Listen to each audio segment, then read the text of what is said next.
Hi hello నమస్తే friends, welcome to my channel KB techies. ఈరోజు మనం రియల్మీ 12 5G మొబైల్ అయితే అన్బాక్సింగ్ చేద్దాం. మనకి ఇది రియల్మీలో రీసెంట్గా లాంచ్ అయినటువంటి కొత్త మోడల్. ఇది మనకి 2 వేరియంట్స్లో అయితే అవైలబుల్ ఉంది. 6GB ర్యామ్ అలానే 8GB ర్యామ్. అలానే కలర్స్ కూడా మనకి పర్పుల్ అండ్ గ్రీన్ కలర్ 2 కలర్స్లో కూడా అవైలబుల్ ఉంది. ఇప్పుడు మనం చూసే ఈ కలర్ అయితే కనుక పర్పుల్ కలర్.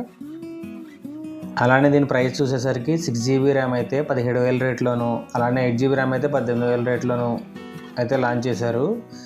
ఈ మొబైల్ మనకి చూడడానికి అయితే యాజ్ యూజువల్గా మనం ఇంతకుముందు చూసినటువంటి C67 రియల్మీ 11X ఈ డిజైన్లోనే ఉంటుంది. కాకపోతే కనుక బ్యాక్ సైడ్ కొంచెం కెమెరా డిజైన్ అయితే కొంచెం మార్చారు. షేప్ అయితే కనుక ఆ షేప్లోనే రౌండ్ షేప్లోనే ఉంటుంది. బాక్స్లో చూసేసరికి మనకి అడాప్టర్ అండ్ డేటా కేబుల్ అయితే ప్రొవైడ్ చేశారు. ఈ అడాప్టర్ వచ్చేసి మనకి 45 వాట్ ఫాస్ట్ ఛార్జింగ్తో వస్తుంది. అలానే 5000 mAh బ్యాటరీ కెపాసిటీ. అలానే మనకు ట్రాన్స్పరెంట్ కేస్ కూడా ప్రొవైడ్ చేశారు బాక్స్లో. అలానే ఈ మొబైల్ ఓఎస్ వచ్చేసరికి ఆండ్రాయిడ్ 14 రియల్మీ UI 5.0తో అయితే రన్ అవుతుంది. చిప్సెట్ వచ్చేసరికి మీడియాటెక్ డైమెన్సిటీ 6100 6nm చిప్సెట్తో అయితే ఉంటుంది. అండ్ డిస్ప్లే విషయానికి వస్తే IPS LCD స్క్రీన్తో అయితే ఉంటుంది. 120Hz రిఫ్రెష్ రేటింగ్ తోటి.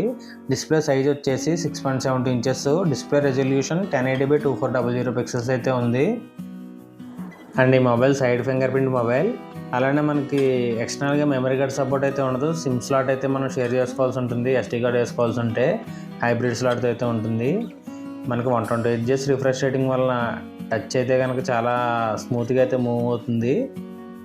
అండ్ కెమెరా విషయానికి వస్తే ఇది మనకి బ్యాక్ సైడ్ డ్యూయల్ కెమెరా అయితే ఉంటుంది. మెయిన్ కెమెరా 108 మెగాపిక్సెల్, అపర్చర్ 1.8తో అయితే ఉంటుంది వైడ్ యాంగిల్ కెమెరాగా.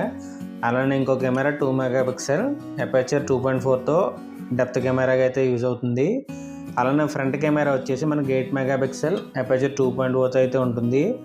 మనం ఫ్రంట్ అండ్ బ్యాక్ కెమెరాస్తో 1080pలో 30 FPS మోడ్ వరకు అయితే వీడియో రికార్డ్ చేసుకోవచ్చు. కెమెరా విషయంలో అయితే క్లారిటీ చాలా బాగుంది 108 మెగాపిక్సెల్ వలన. అలానే వర్చువల్గా ర్యామ్ ఎక్స్పాన్షన్ అయితే చేసుకోవచ్చు. వర్చువల్ ర్యామ్ అనేది ఇప్పుడు ఉన్న ప్రతి మొబైల్స్కి ప్రతి బ్రాండ్లోనూ కూడా ఉంటుంది. అలానే దీనికి కూడా వర్చువల్ ర్యామ్ అనే ఆప్షన్ అయితే ఉంది. ఓవరాల్గా చూస్తే మనకి మొబైల్ ఓన్లీ కెమెరా కోసం మాత్రం హైలైట్ చేశారు. మిగిలిన యాజ్ యూజువల్ నార్మల్గానే ఉన్నాయి ఫీచర్స్ అయితే.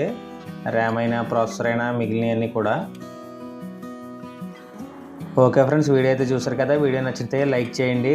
అలానే ఇప్పటివరకు మన ఛానల్ చూస్తూ సబ్స్క్రైబ్ చేయని వారు ఎవరైనా ఉంటే సబ్స్క్రైబ్ కూడా చేయండి. Thank you for watching friends.